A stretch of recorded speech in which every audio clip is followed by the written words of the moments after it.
Hello my favorite people. In today's video we are going to be seeing if I can read one book in one sitting. Just like many others around the world, I have been blessed with a snow day and I'm taking my snow day to read all day. The book of choice for today is going to be Love Theoretically by Ellie Hazelwood. In 2025 I read a lot of Ellie Hazelwood books. This is my collection in this corner right here, and now it's 2026. I haven't read any Ellie Hazelwood books yet, but this is going to be my first one of 2026 and I'm very excited. I think this book is going to be highly rated. I have never rated any of my Ellie books under a 3-star, so I think this is going to be pretty good. I'm not sure the premise of this book. When I pick up my Ellie Hazelwood books, I don't really need to know beforehand what I'm getting into because I love any story she has. I'm going to tell you guys about the story once I've read a little further in. For right now, we're just going to start reading.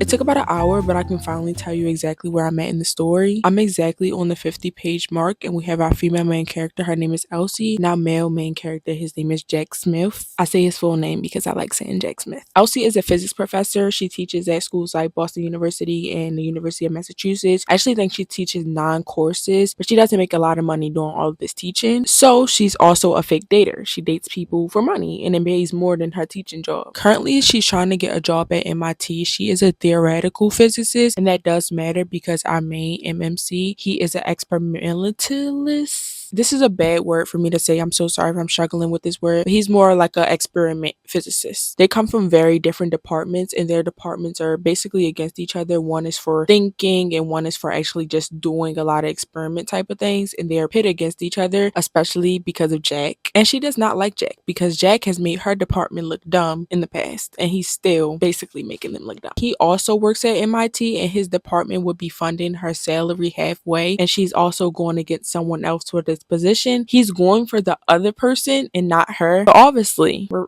reading a romance book. He's going to start liking her, I'm hoping. That's basically all we know in the story so far. This is the first time she's meeting Jack in the point that I'm at. This is the first time she's meeting him professionally, so I'm going to continue reading because an hour for 50 pages is insane. We have to continue reading.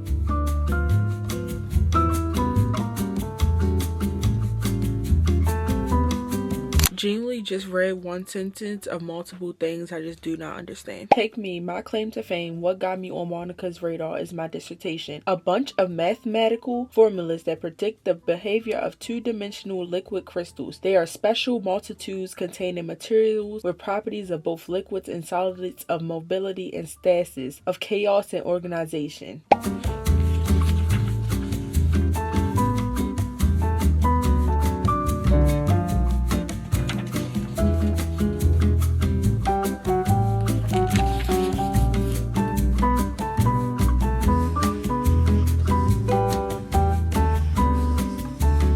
Ellie Hazelwood books, you can easily tell she spent a lot of time on AO3. Literally the dedication in this book. To all my readers from the AO3 days to where we are now. I know just from reading her book, she's on like AO3, Tumblr, she had her Wattpad days, like she had top gonorrhea like her entire life. And that's okay because I can relate, and I really like reading someone who's like realistic and who doesn't feel like they have to be normal. Like she taps into the weirdness of some of the things that people like and people are into. I'm going to read something she said on page 88. I have a meeting with the Dean of School of Science, a pleasant guy who sips coffee from a tentacle mug that has me pondering his porn preferences. That is something I would think immediately if I saw somebody with a freaking mug of a tentacle, because why do you have a mug of a tentacle and what the freak do you know about tentacles?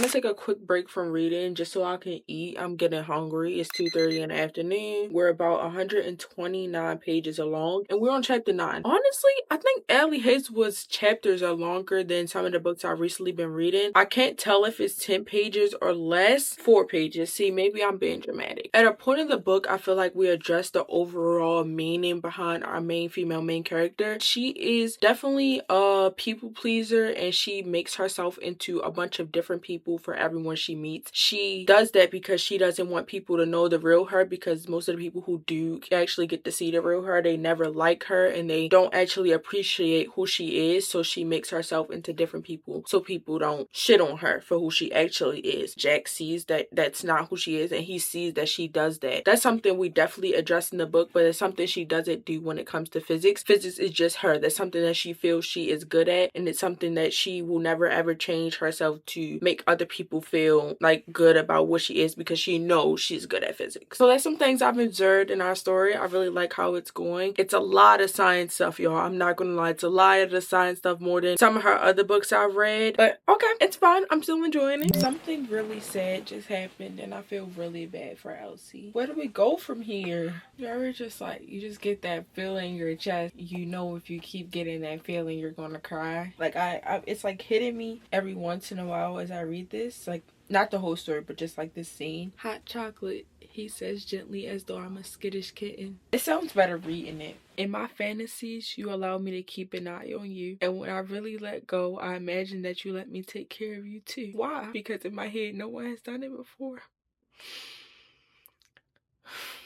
We have made it to page 200, which is basically 50% into the book. So we got 50% left, which is this much. So far, this book has definitely taken a turn. I think this will be like the second half of the book. If this book had parts, this would be part 1 and part 2. After a certain thing happened, we have a turn in the book, and I feel like it will go in a new direction, especially different from what is listed on the back of the book. And I think that's good. I think it was something we wasn't expecting, because I wasn't. I didn't think it would take this turn. Now that we have this, it's like a whole new story we're about to get familiar with, and I'm excited to see what happens in the end. It's 4:26. The sun has yet to go down, so I feel like we're doing pretty good on time. Hopefully we can finish within the next 2 hours, because I don't want to be filming this into the late night.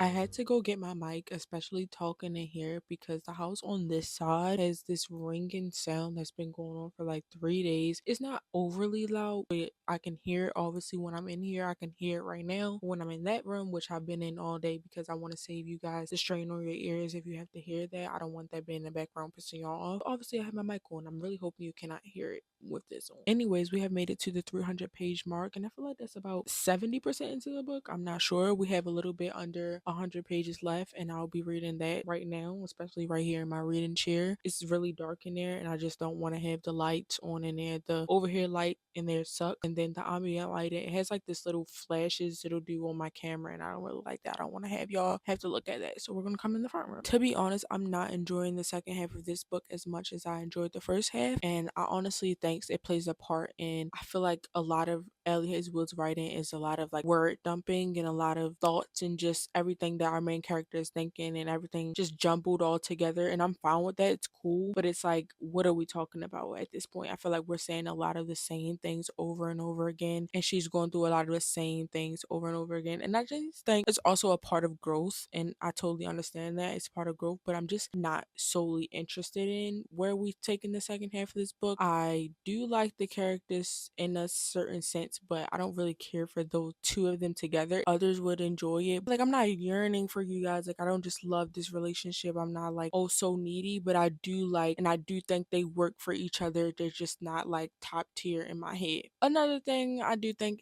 it is a little bit dragged out. Like, I don't think that it needed to be this long, especially since we haven't really took a huge turn. We're not really dealing with some of the things that we have yet to get through. I think it's coming up, but it's like we could have got this done and we could have, you know, kept the story moving. I just feel like we're at a slowing down the pacing. I don't really like that. Like the pacing definitely feels slow. In the first half, I felt like this could be like a 4-star, but now I'm thinking like either a 3.5-star or like a 3-star. I don't think it's anything other than it will not be less than a 3-star because this book I can recommend. A book that I could recommend and actually have something to say about it is definitely going to be at least a 3-star because I could recommend this to anybody. Anything higher than that, I'm not sure. It could be a 3.5-star. I just think we need to get through this last 100 pages. I'll see. I'm just mostly just going to be sitting here getting the reading done and just really locking in for our last 100 pages. I just got to a point in this book and I genuinely actually might have to take back what I said because let anybody tell you the ending of a book will truly ruin its rating. I think this might have ruined its rating. I don't know how to feel about this. We're at the epilogue, but I feel much of nothing for these people, so it will be easy to get through. And I'll tell you guys about it in about 1 second. Usually I read a book of this length in about 2 days. If I read this in 2 days, I feel like this would be a 2-star. It is not a 2-star. It's a 2.75-star. It was one of those like things that happened that I really do not like when it happens in books. It would have been a 3-star had the ending not fully tanked it down, but it's a 2.75 and it's one of my first 2.75s this year, but it's not my first 2-star. So that's okay. I didn't expect to read a Ellie book and rate it beneath a 3-star, but that doesn't mean I can't recommend it still. It's just that will I want to recommend it? No. That's why it's a 2.75. So we read from 11 to 6, which is about 7 hours, and I think that was pretty good. That was really freaking good. I'm glad we got to read a book in one sitting. I've always wanted to try that. I always wanted to test if I could actually do such a thing. I feel accomplished even though I didn't overly love this book. I finished it in a day. Thank you for coming along with me in this video. I hope you enjoyed. Please make sure you like, comment, and subscribe, and I'll see you in the next one. Mwah.